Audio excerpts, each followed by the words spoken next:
to see our pinwheels? Yeah. Come over here. We'll look at our pinwheels. See in there? In there. See those blades in there? The metal blades? All they are is pinwheels. There's a whole bunch of them in there. And so when that steam hits them, it makes them turn real fast.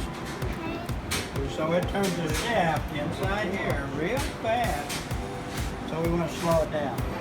So we put this big gearbox here. So that shaft turns a little gear, turns a big gear, that turns a great big. Pretty big, huh? So are you underwater? Are you underwater?